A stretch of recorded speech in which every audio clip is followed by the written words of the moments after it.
They say myths were born from firelight and fear, shaped by trembling hands that tried to explain what could not be named. Long before temples were raised or scriptures etched into stone, there were only flickering flames, shifting shadows, and voices whispering the earliest stories of gods, demons, and destinies. Yet beneath those stories, beneath every tale sung by ancient tongues, there lay something older, darker, and far more deliberate. A system of rituals woven so seamlessly into mythology that generations mistook them for harmless lore. Across continents and cultures, legends speak of heroes who ventured into underworlds, goddesses who demanded offerings, serpents who guarded thresholds no mortal dared cross.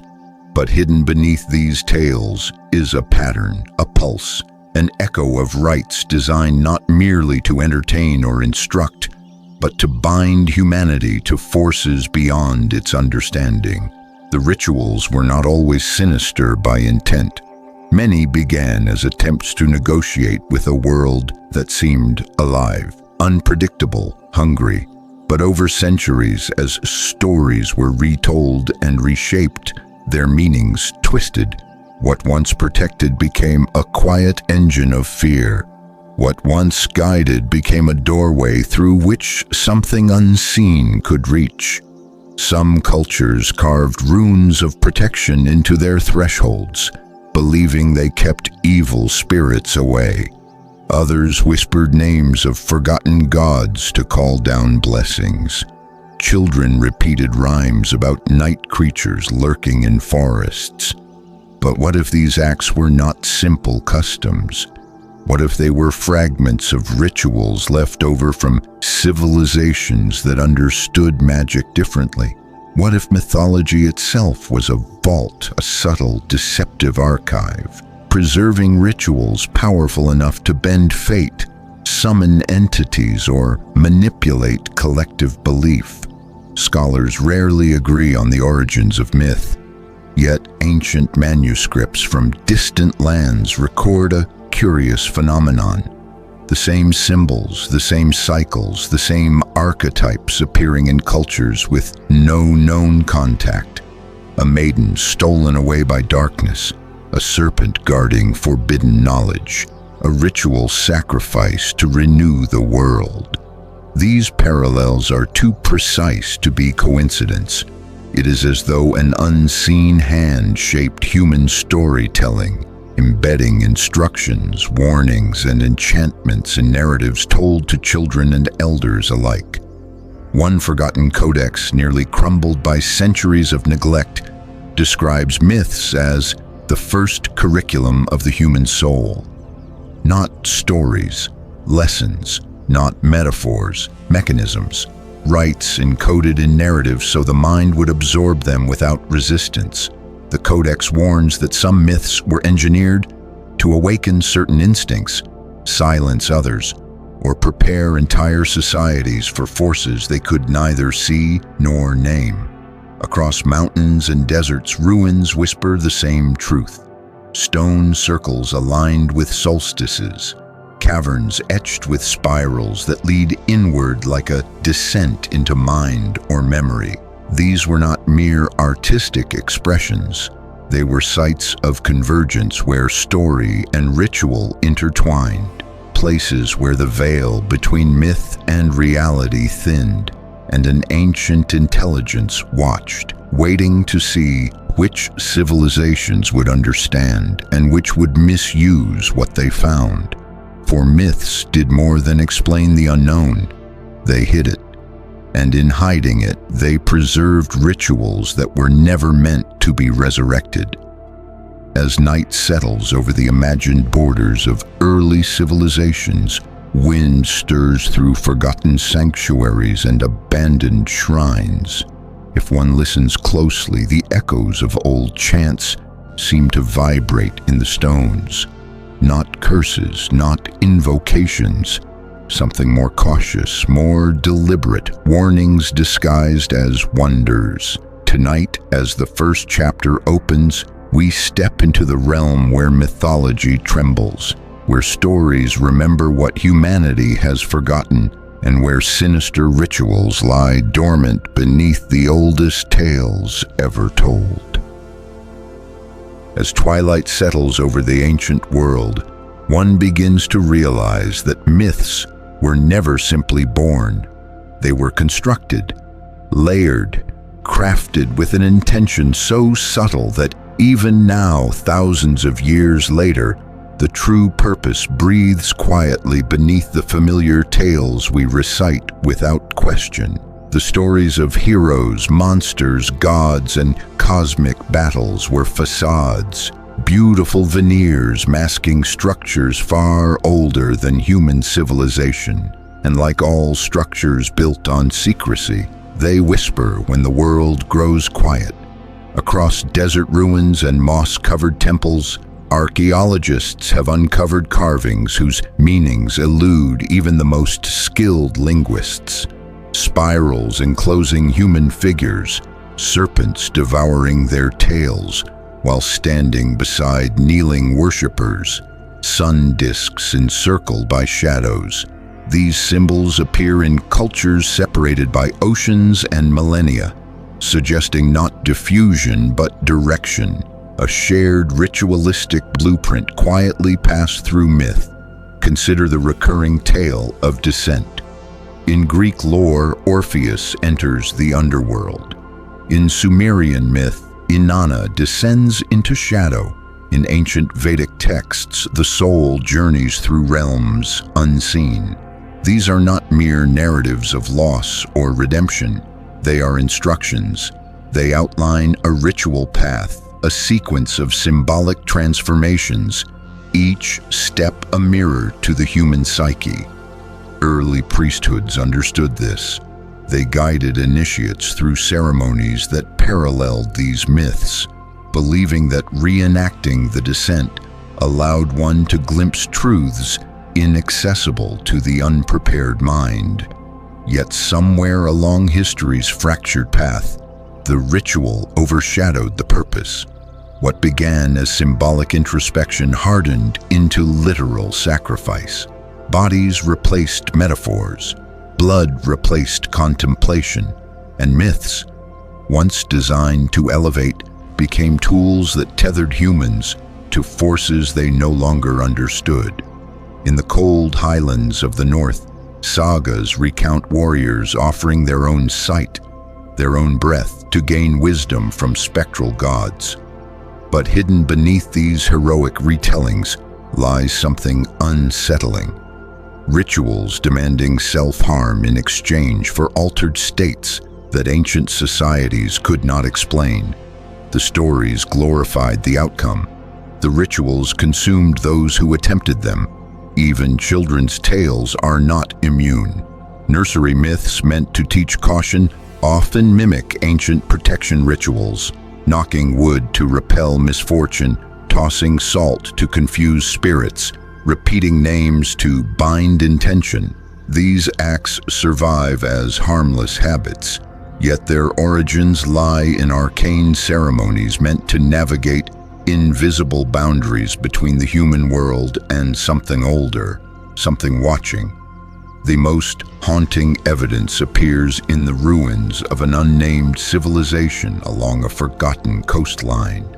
Its stone reliefs depict a figure standing at the edge of a vast void, arms raised toward a swirling mass above. Surrounding the scene are dozens of smaller silhouettes, individuals performing synchronized gestures that scholars believe mirrored an ancient celestial ritual. Astronomers have since confirmed that these gestures align with the positions of certain stars during rare astronomical events. The implication is chilling. Mythology was not only spiritual but astronomically coded, guiding followers to enact rites precisely when cosmic conditions were believed to thin the veil. Why encode such rituals in myth rather than proclaim them openly? Perhaps because myths bypassed resistance. A story is safe. A ritual is dangerous. But a ritual disguised as a story is irresistible, and so myths became vessels, quiet, beautiful containers holding instructions that only the attentive, the curious, and the reckless could decipher. Through generations, people unknowingly fed these ancient mechanisms. A prayer spoken at dusk, a tale told around fire, a gesture repeated without understanding. Mythology did not merely survive, it functioned. Tonight, as stars wheel silently over forgotten lands, one realizes a truth older than any scripture. Stories are alive, and some of them remember exactly what they were created to summon. As dawn breaks across forgotten civilizations, a strange paradox emerges. The most dangerous rituals were never concealed in cryptic manuscripts or buried deep within forbidden temples. They were placed in the open, woven into lullabies, harvest chants, seasonal celebrations, and heroic adventures. The world sang them, danced them, carved them onto pottery and stone, unaware that their gestures, words, and rhythms echoed rites older than humanity itself. A ritual hidden in plain sight is the most effective one, for it slips from generation to generation without suspicion. Consider the oldest creation myths. Nearly every culture speaks of a cosmic egg, a primordial ocean, or a serpent coiled around the world's beginnings. These symbols did not emerge spontaneously. They were remnants of ceremonial reenactments performed by early magi, who believed that by mimicking the universe's birth, they could renew its balance. Over time, the ceremonies dissolved into stories, yet the underlying pattern, a chant, a gesture, a symbolic offering, remained. Millions repeated them unknowingly, reenacting fragments of archaic magic with each telling. Fire rituals, too, were disguised as festivals. Bonfires lit during solstices or equinoxes were believed to bring warmth, light, or fortune. But ancient texts suggest the flames were originally invoked as gateways, their rising sparks carrying intentions to unseen entities. Even now, when people leap over midsummer fires laughing, a faint echo of that original invocation lingers. The flames remember, the sky remembers. What humanity forgets is immaterial. Water myths hide similar remnants, tales of rivers granting wishes, lakes swallowing cities, or seas demanding offerings, all trace back to rites of appeasement meant to stabilize natural forces early societies could not control. Drops of water sprinkled for blessings, bowls placed under the moon, chants sung beside wells, all are diluted memories of rituals that once sought to negotiate with the primal intelligence of nature. But as civilizations rose and fell, the purpose dissolved, leaving behind stories that seem harmless until one notices the precision of their repetition. Perhaps the most unsettling examples lie in myths involving shadows. Across Africa, Asia, Europe, and the Americas, stories warn against stepping on a person's shadow or losing it to a spirit. On the surface, these seem like superstitions. Yet early shamans believed the shadow held a fragment of the self, the boundary between physical form and spiritual essence. Rituals involving shadows were meant to strengthen or sever this boundary, granting insight or protection. When these rites faded, the mythology persisted, a diluted cautionary echo that still influences behavior millennia later. Even heroic myths conceal ceremonial blueprints. The 12 labors of Hercules mirror an initiation ritual that guided candidates through trials meant to confront inner demons disguised as monsters. The epic journeys in indigenous American tales represent spiritual traversals intended for healers in training. The recurring archetype of the warrior descending into darkness before rising victorious is not narrative convenience. It is a ritual path encoded in story. Each trial corresponds to internal transformations early magi sought to cultivate in those destined for leadership or spiritual roles. As these rituals diffused into mythology, the world forgot their origins, but the myths did not. They continued to shape human behavior subtly, coaxing communities to reenact ancient formulas, a gesture during a dance, a phrase repeated with reverence, a symbol traced absent-mindedly into dirt. In each repetition, the ritual lived on, its magic weakened but not extinguished. The stories acted as guardians, preserving fragments of forgotten power, until someone with curiosity and recklessness connected the patterns. Scholars often dismiss these parallels as coincidence, but myths from cultures that never encountered one another echo the same rites with uncanny precision. It is as if humanity inherited a memory older than its own history, a memory that survived through narrative rather than blood. Stories became vessels, their shapes shifting through time, but their core rituals enduring like embers buried in ash. Tonight, as myths swirl across the collective human imagination, one unsettling truth rises like smoke. Rituals do not disappear, they adapt, and mythology is where they choose to hide, while waiting to be understood again. As night drapes itself across the ancient world, another truth emerges from the edges of mythology, one far more unsettling than the rituals hidden inside familiar tales. For every rite preserved in stories, there existed another force assigned to guard it, the watchers, the intermediaries, the custodians of knowledge, whose presence appears veiled yet unmistakable across global mythic traditions. They stood at thresholds within forests, atop mountains, beneath oceans, silent figures woven into narrative to conceal their original purpose. Across nearly all mythologies, one finds beings whose roles transcend explanation. They are neither fully divine nor entirely mortal, neither benevolent nor malevolent. Instead, they serve as keepers, ensuring that rituals once set into motion remained intact or inaccessible to the unworthy. These entities were never random creations of imagination.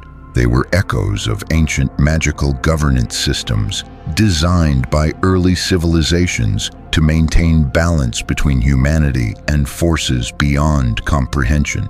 Consider the ubiquitous gatekeeper archetype. In Greek lore, Cerberus guards the underworld. In Japanese myth, the Shisa stand watch over sacred thresholds.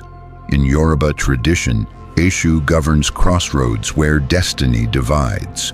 Though separated by continents, each fulfills the same function, preserving access to ritual spaces where reality thins. Their legends warn that only those with proper offerings, knowledge, or intent may proceed. These stories are not mere warnings, they are ritual protocols encoded in narrative form. Even more intriguing are the mythic scribes, beings who record human deeds or transmit divine laws. Thoth in Egypt, Nabu in Mesopotamia, Odin in Norse sagas, Itzamna among the Maya. Why does every culture imagine a cosmic librarian? Because rituals once depended on precise articulation, the correct word, the correct gesture, the correct alignment of timing.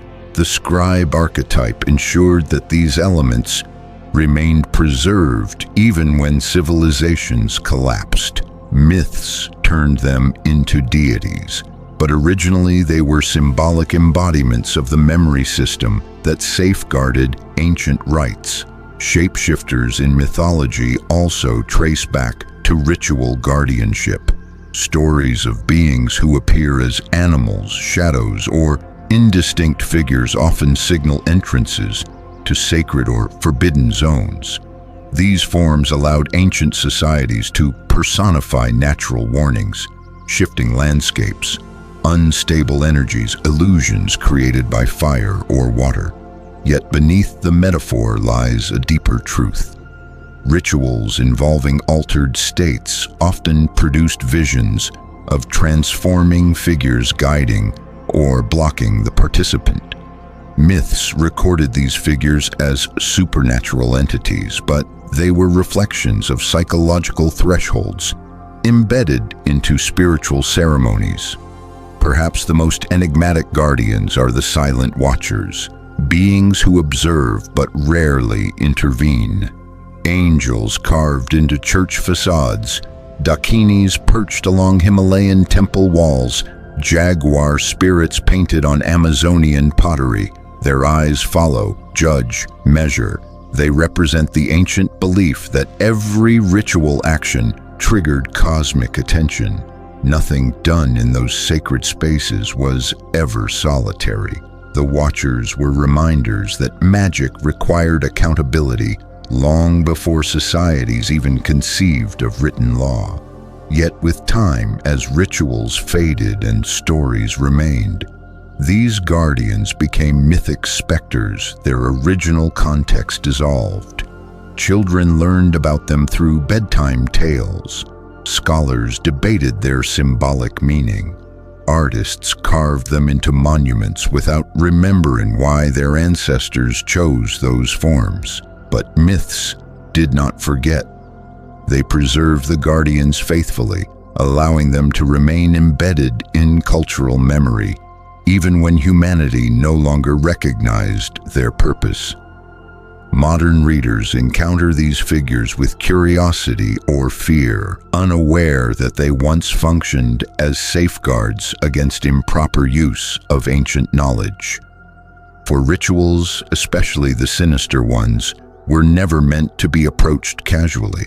They demanded witnesses, they demanded keepers, they demanded guardians who could veil or reveal truth, depending on the seeker's readiness. And so mythology became a coded map. Rituals hidden inside stories, guardians hidden inside characters, warnings hidden inside symbols. A double-layered system ensuring that sacred power could not be easily misused. Only the perceptive would see the pattern. Only the daring would attempt to decode it. Tonight, as these guardians linger in the collective unconscious, scattered across temples, manuscripts, and the edges of dreams, the question grows sharper. What were they guarding us from? And what even now waits behind the mythic gates they were sworn to protect? As dusk settles across forgotten eras, a deeper layer of mythology awakens, one concerned not with gods or monsters, but with initiation. Before myths became stories told for comfort or caution, they served as blueprints for transformation. Entire civilizations once required initiates to undergo elaborate, perilous rites before they were deemed worthy of adulthood, leadership, or sacred knowledge. Over time, these rites dissolved, but the myths that preserved their structure endured. Quietly carrying the memory of trials humanity was never meant to forget. Across continents, the pattern remains the same. The initiate leaves the familiar world, enters a place of darkness, confronts a force beyond comprehension, and emerges transformed or not at all. This journey appears in mythology as heroic adventure, yet its roots lie in ceremonial chambers, caves, forests, and temples where ancient societies tested the mind, spirit, and will. Consider the labyrinth myth, the tale of Theseus navigating twisting corridors to face the Minotaur is often seen as allegory, but archaeological evidence suggests that several Bronze Age cultures used literal labyrinths, underground passageways designed to disorient, isolate, and challenge initiates. The monster at the center was less a creature and more a confrontation with fear itself. To survive the labyrinth was to master one's internal darkness. Failure meant being consumed by it. Myth preserved the outline of this ritual, but softened its brutality for later ages. In Egypt, the journey through the Duat, the realm of the dead, mirrors an initiation ritual undertaken by priests who learn to navigate symbolic gates guarded by beings representing doubt, temptation, or forgetting. These figures appear monstrous in myth, yet their purpose was instructional. They forced candidates to confront aspects of themselves that could destabilize sacred magic if left unchecked. Only those who mastered the symbolic trials earned the right to serve as intermediaries between the mortal and the divine. Among early Celtic tribes, tales of warriors who slept beneath hills for 3 nights before awakening with visions reflect rites of sensory deprivation meant to induce altered consciousness.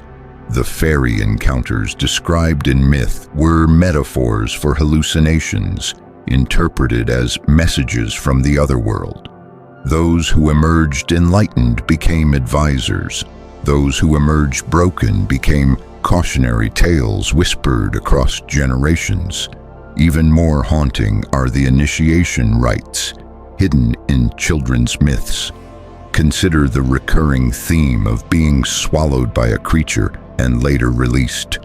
Jonah in the whale, Red Riding Hood in the wolf's belly in older versions, various trickster tales across the Pacific Islands.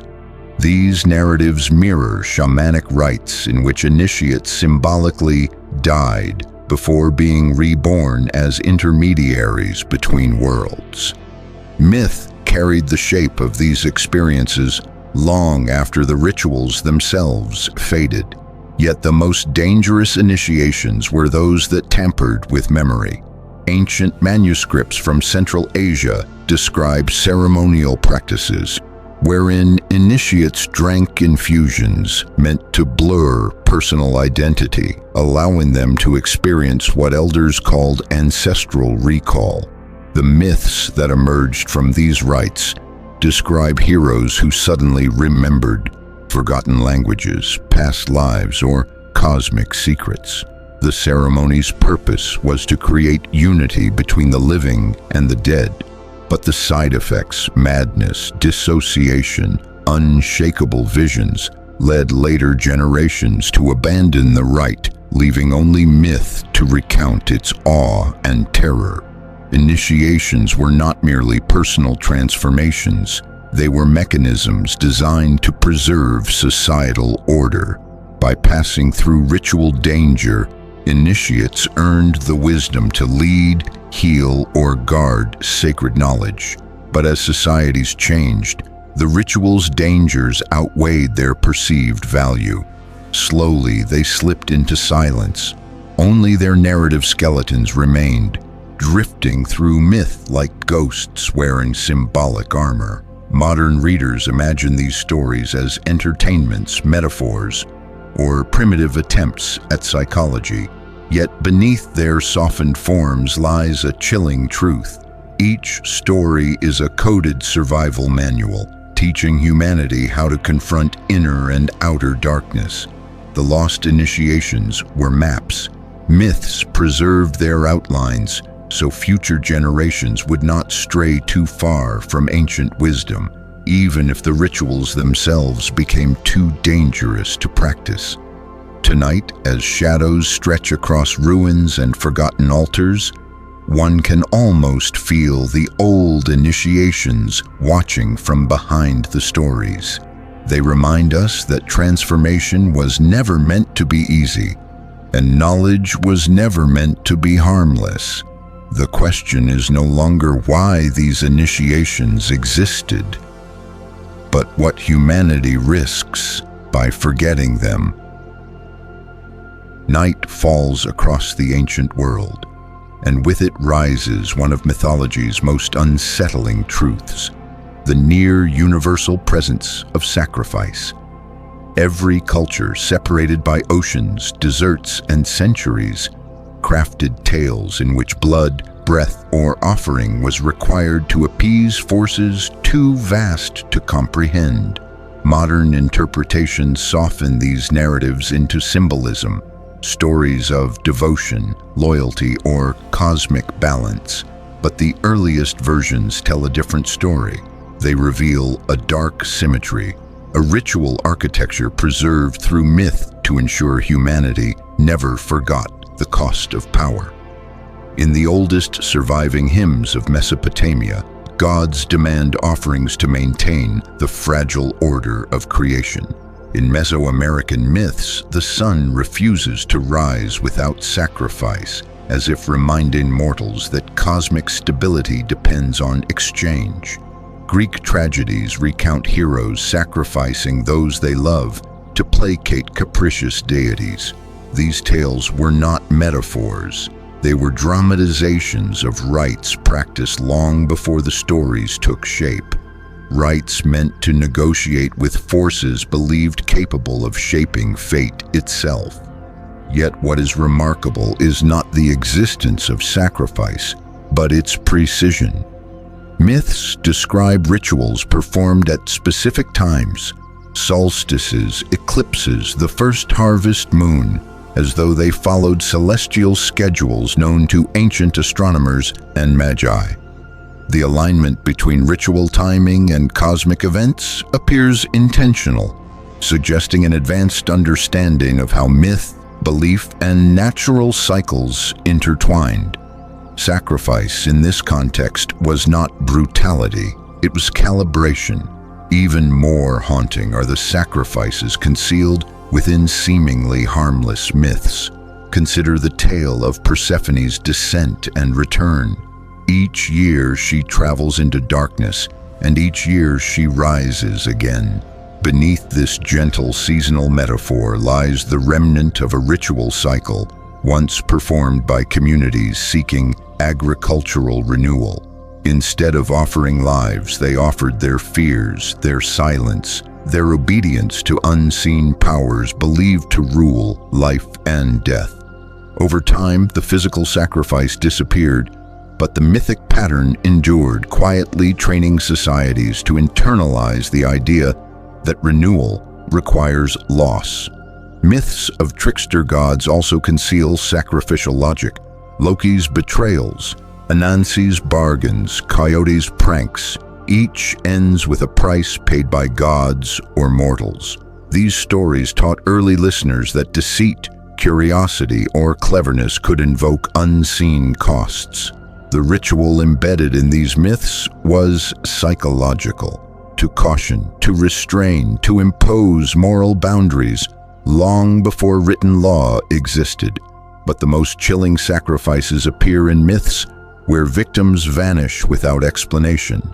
In Celtic lore, maidens taken by the sea to dissolve into mist. In Japanese stories, wanderers who offend mountain spirits disappear into forests that refuse to give them back. Indigenous tales across the Americas describe individuals swallowed by rivers, transformed into stars, or carried skyward by birds. Behind each narrative lies the memory of rituals once deemed necessary to appease or commune with forces perceived as guardians of natural order. What makes these myths sinister is not their violence, but their purpose. They consistently reinforce a single idea: power must be paid for, knowledge must be earned, balance must be restored. Even when cultures abandoned the physical rites, the psychological architecture endured. Myths trained societies to understand that every action, magical, moral, or cosmic, carried consequence. The stories became subtle teachers, embedding the logic of sacrifice into the collective unconscious long after the rituals themselves disappeared. And yet, some sacrifices were never abandoned. They merely changed form. Modern descendants still toss coins into fountains, cast bread into rivers, release lanterns into night skies. These gestures seem innocent, but they echo ancient offerings meant to appease unseen watchers. Even birthday candles, lit, wished upon, and extinguished, are fragments of fire rituals once used to send desires upward to forces believed to listen. Mythology did not hide sacrifice to obscure it. Mythology preserved sacrifice because the world, whether governed by gods, fate, or nature, once demanded it. And though humanity has forgotten the original rites, the stories remain vigilant, reminding us that balance, power, and destiny are never free. Tonight, as flames flicker in quiet rooms and shadows lengthen across the earth, one can almost hear the ancient refrain whispered through the centuries. Nothing is given without cost. Nothing powerful arrives without a shadow. And nothing sacred remains untouched by the rituals that once sustained it. As moonlight spills across forgotten temples and ancient ruins, another dimension of mythology stirs, one far more elusive than sacrifice or initiation. Across cultures, scattered like fragments of a broken mirror, lie rituals designed to manipulate memory. Their traces appear in myths of forgetting, transformation, rebirth, and loss of identity. Stories that seem symbolic until one realizes their chilling consistency. Humanity has always believed that memory is fragile, but ancient civilizations knew something more. Memory could be shaped, stolen, or rewritten through ritual. Nearly every mythic tradition includes a river or well associated with forgetting. The Greeks spoke of Lethe, whose waters erased memory from souls awaiting rebirth. Norse legends describe Mimir's well, where knowledge came at the cost of personal sacrifice. In Celtic lore, enchanted lakes stole recollection from those who gazed too long upon their surface. These stories were not mere metaphors for aging or sorrow. They were echoes of ceremonial practices wherein participants intentionally relinquished memories to enter altered states of consciousness. Archaeological evidence hints that early priesthoods conducted rites involving sensory deprivation, rhythmic chants, or herbal infusions that blurred personal history. To shed memory was to shed identity, an act believed to open the mind to ancestral wisdom, divine messages, or prophetic visions. Myth preserved these rites as journeys into underworlds or encounters with spirits who took something from the traveler. But what was taken was not life, it was recollection. Some rituals aimed not to erase memory, but to shape it. In ancient China, stories of dreamwalkers describe individuals who entered people's minds to implant visions of future events. Indigenous American myths speak of shamans who wove images into smoke or firelight so deeply that witnesses carried the memories as their own. Egyptian funerary rites involved recitations meant to anchor the deceased's identity in the afterlife. Each mythic tradition presents memory not as passive record but as sacred territory that rituals could alter. The most unsettling myths involve beings who devour memories, trickster spirits who feast on names, shadow creatures who consume pasts, serpents who swallow histories whole.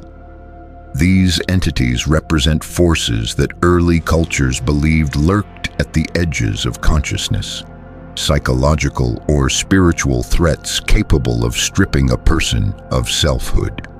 The rituals designed to guard against these forces often included repeated phrases, protective symbols, or offerings meant to anchor one's essence.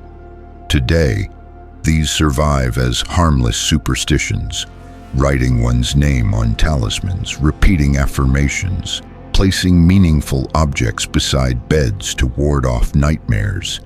Yet beneath such gestures lies an ancient fear. Without memory, one becomes vulnerable. Without identity, one becomes open to influence.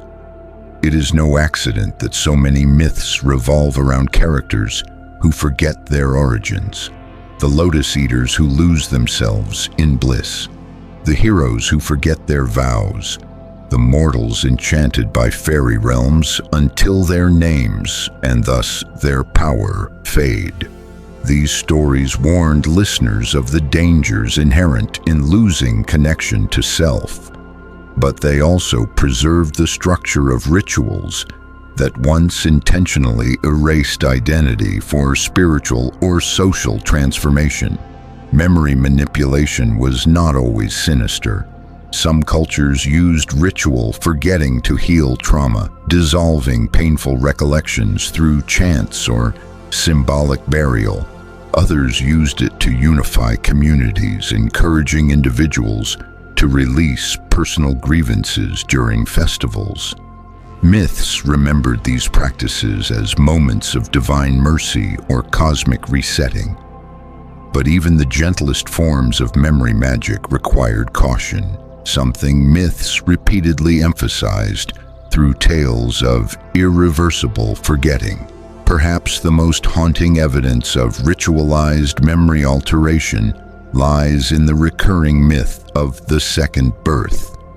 Whether described as rebirth, awakening, or transformation, these tales depict individuals who emerge from caves, forests, or divine realms with no memory of their former selves. Their past lives are washed away, replaced by new identities aligned with sacred roles. Ancient societies used such rituals to create priests, healers, or oracles, believing that forgetting mortal concerns allowed them to serve as vessels for the divine. Today, we read these myths as metaphors for personal change, but buried within them are the remnants of rituals humanity abandoned for their danger, rites that tampered with the fragile architecture of memory, rites that could reshape a person without their full understanding of what was lost in the process. Tonight, as one contemplates the myths of rivers, wells, spirits, and shadows, a quiet realization surfaces. Memory has always been the most guarded treasure of existence, and myths, like ancient sentinels, preserved the rituals that once dared to change it. As darkness settles over ruins and desert plains, another layer of mythology flickers to life. Symbols, not the decorative motifs we see carved onto pottery or painted onto temple walls, but operative symbols, shapes, lines, spirals, sigils designed not to represent reality, but to alter it. Long before alphabets emerged, ancient magi crafted symbols believed to hold power independent of language. These sigils migrated into myth, disguised as sacred markings, divine seals, or emblems of legendary heroes. Most who encountered them never understood their true purpose. Every civilization, from the Indus to the Maya, from the Norse to the Yoruba, left behind symbols composed with uncanny precision, spirals drawn in exact proportions, serpent patterns always coiling in the same direction, stars arranged in geometric sequences matching constellations invisible to the naked eye. These were not coincidences, they were fragments of rituals meant to channel unseen energy, stabilize chaotic forces, or summon guidance from realms beyond human perception. Over centuries, the world forgot the rites, but the symbols endured, encoded in myth like quiet warnings. Even the simplest symbols conceal unsettling origins. Consider the circle. In countless myths, it represents unity, eternity, protection. But early shamans believed that drawing a circle separated ordinary space from sacred space, creating a boundary through which spirits could be invoked safely, or so they hoped. The mythic halo, the sacred ring of fire, the enchanted circle of salt, these are echoes of a ritual geometry once believed capable of bending the boundary between worlds. Triangles appear in myths as mountains, trinity gods, or threefold spirits. Yet ancient inscriptions reveal they were used to direct energy, focusing intention like a lens. In some cultures, triangles pointed downward signified descent into earth, into shadow, into hidden knowledge. Others pointed upward to invoke ascent, vision, clarity, transcendence. The duality appears in myths as gods who travel between realms, heroes torn between heaven and earth, beings who exist in both shadow and light. Then there are serpentine symbols, the Ouroboros, the coiled dragon, the twin serpents winding up a staff. Mythologists interpret these as metaphors for life cycles or duality, but early magical texts describe them as containment mechanisms, patterns meant to trap volatile forces within endless loops. To draw the serpent was to bind energy, prevent it from escaping into the world. If misused, these symbols could destabilize the ritual or unleash what they sought to control. Myths softened these dangers into cosmic metaphors, but the original sigils were anything but harmless. Perhaps the most enigmatic symbols are those that appear only during celestial events. Ancient stone circles align with equinoxes. Cave markings glow under solstice light. Patterns invisible by day emerge beneath moonlight. Legends say these symbols open paths or reveal truths, but archaeoastronomy suggests a deeper purpose. Specific symbols activated only when cosmic conditions resonated with their geometry. Stars, shadows, and carved stone formed a ritual language that humanity half remembers through mythic prophecy. Some symbols were forbidden even in their own time. Certain runes in Norse mythology carried warnings of madness. In Polynesian lore, motifs were reserved for chiefs and priests, believed to hold ancestral power, too overwhelming for common use. In Vedic tradition, geometric yantras were concealed from the uninitiated, guarded by those who understood their dangers. Myths recorded these symbols as weapons, seals, or gifts of the gods. Yet beneath those portrayals lies the truth. They were encoded methods for altering consciousness, space, or fate. The most haunting symbols in mythology are those that move. Tales describe sigils that shift shape when invoked, patterns that ripple like water, carvings that seem to rearrange themselves in the presence of moonlight. These myths are dismissed as embellishment, yet early ritual practitioners reported hallucinations or visions triggered by prolonged exposure to complex patterns. Modern neuroscience suggests these symbols were engineered to stimulate specific cognitive responses. Ancient minds interpreted this as supernatural transformation. Myth preserved the experience as divine interaction. Across all cultures, one principle repeats: symbols were not passive. They acted, they judged, they responded to intention. Whether carved on stone, painted on skin, or whispered in chants, They formed an invisible architecture of power that shaped myth and ritual alike. Even now, fragments of these symbols persist in religious iconography, cultural patterns, and everyday gestures. We trace them without knowing. We repeat them without understanding. Tonight, as stars carve their silent patterns across the sky, one realizes that myths did not merely record symbols, they protected them. They ensure these ancient shapes remain alive, dormant but potent, waiting for the rare mind capable of seeing not their form but their function. For symbols, once awakened, do not simply illustrate reality, they redefine it. As storm clouds drift across forgotten empires, a revelation begins to crystallize. Mythology did not merely preserve rituals, it shaped civilizations. Beneath stories of gods and heroes lay systems of influence so subtle, so elegantly disguised, that entire societies followed them without suspecting they were being guided. Myth was not just memory, it was mechanism, a quiet architecture of control that shaped behavior, belief, morality, and power. Across the ancient world, leaders, priests, and seers understood that stories could govern more effectively than any decree. A law can be broken, a punishment can be resisted, but a myth, carried in the mind, whispered at night, embedded in songs, becomes a self-enforcing ritual. It molds the conscience. It teaches obedience without command. It instills fear without threat.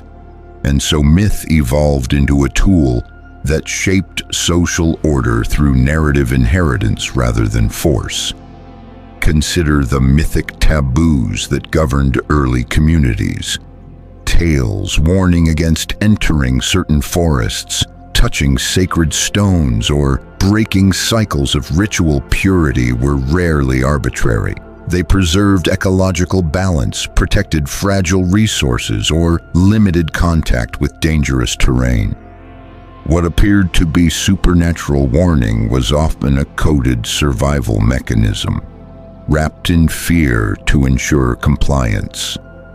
Over time, these taboos crystallized into cultural law, surviving even when the original danger faded. Similarly, myths dictated social hierarchies, divine right, sacred kingship, ancestral spirits, chosen bloodlines. These were rituals of legitimacy disguised as lore. They convinced populations that leadership descended from cosmic will, not human ambition. The stories functioned as enchantments, binding people to systems that benefited the few while appearing ordained by the heavens. Even rebellions often mimicked mythic narratives, as though resistance too had to follow a prescribed ritual. But the most profound form of mythic control lay in emotional conditioning. Myths taught fear of shadow, reverence for light, suspicion of outsiders, loyalty to tribe, obedience to unseen watchers. Through tales of monstrous beings, myth regulated curiosity and punished moral deviation. Through tales of benevolent guides, it nurtured trust in certain figures or roles. Generations inherited not only stories but emotional responses engineered long before their births. Some myths instilled vigilance, others instilled resignation. Many instilled hope, but always tethered to rituals reinforcing the power structures behind them. Even festivals and celebrations, seemingly joyous, followed patterns designed to maintain social cohesion. Dances imitated cosmic cycles, feasts reenacted creation myths, seasonal rites synchronized communities with agricultural demands. Myth was the invisible conductor, ensuring harmony through a symphony of ritualized behavior. Yet mythology did not operate solely for the living. It also dictated how societies processed death. Stories of afterlives, ancestral realms, and reincarnation guided funeral rites, inheritance patterns, and collective memory. Rituals ensured the dead remained present, not only as spirits but as instruments of societal continuity. In this way, myth shaped the past as powerfully as it shaped the future. The most chilling aspect, however, emerges when examining myths that punished knowledge. Countless cultures warn of individuals who sought forbidden truths and paid terrible prices. Prometheus chained for giving fire, Eve banished for seeking knowledge, the Maya hero twins facing trials for defying underworld gods. These myths served as shields, protecting dangerous information from the uninitiated, enforcing humility, and discouraging disruption of carefully maintained systems. What was this forbidden knowledge? Sometimes it was cosmological truth, sometimes it was political insight, sometimes it was ritual technique too volatile to survive in careless hands. Myth concealed these truths, ensuring they reached only those who possessed enough perception or enough ambition to read between the lines. And then there were myths created not by priests, but by the people. Stories developed as resistance against oppressive systems, trickster tales mocking authority, legends of mortals outwitting gods. These narratives were rituals of rebellion, empowering the powerless through symbolic defiance. Yet even these stories obeyed ancient structures, suggesting that resistance, like obedience, followed patterns encoded deep within human consciousness. Mythology, then, was never neutral. It was a battleground where rituals of control, resistance, memory, and transformation collided across centuries. Each retelling shaped the next generation's expectations of power, of morality, of destiny. Even now, fragments of these mechanisms influence the modern world. Superstitions persist, archetypes repeat, narratives of heroism and villainy echo ancient scripts. Tonight, as the winds carry faint echoes of forgotten chants, one realizes that mythology was not merely humanity's attempt to explain the world. It was humanity's attempt to shape it, and the rituals hidden within these stories continue to sculpt minds, choices, fears, and freedoms, long after their origins vanished into mist. As dawn stretches pale light across abandoned temples and forgotten shrines, the long journey through mythology's hidden architecture nears its end. Yet the silence that follows is not peaceful. It is contemplative, expectant, as though the ancient world itself pauses to see whether humanity has finally understood the truths it encoded in story and ritual. For myths, with all their strange symbols and spectral guardians, were not simply reflections of the past. They were warnings, blueprints, and questions whispered across generations. One truth becomes unmistakable: rituals never died. Humanity simply stopped recognizing them. The stories that shaped civilizations still drift through modern life, like faint constellations whose stars have dimmed but not vanished. Superstitions, gestures, festivals, and phrases once tied to complex ceremonies now linger as harmless customs. The underlying mechanics, the exchanges, bindings, protections, and invocations lie dormant yet intact. Mythology did not lose its rituals. It only disguised them so effectively that the world continued performing them unknowingly. Across continents, people still circle sacred sites, echoing ancient boundary markings. They still make wishes over flames, reenacting primordial offerings. They still place objects on thresholds as protection, remembering old warding rites without understanding why. Even the stories we tell children of heroes, monsters, tricksters, and gods quietly train them to navigate power, fear, empathy, and consequence, just as they trained their ancestors. Myth has not vanished. It has woven itself into the subconscious. Yet the most profound transformation lies not in the rituals preserved, but in the shift of power. Ancient civilizations believed rituals controlled the world. Modern societies believe they control themselves.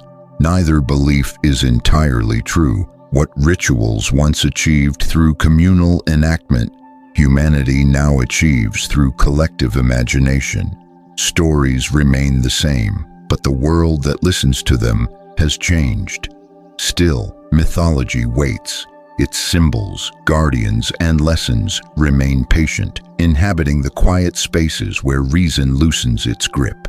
Dreams, intuition, déjà vu, moments when the air feels charged with old meaning. In these thresholds, myth stirs. It watches, it remembers, and occasionally it reveals glimpses of the knowledge it once protected.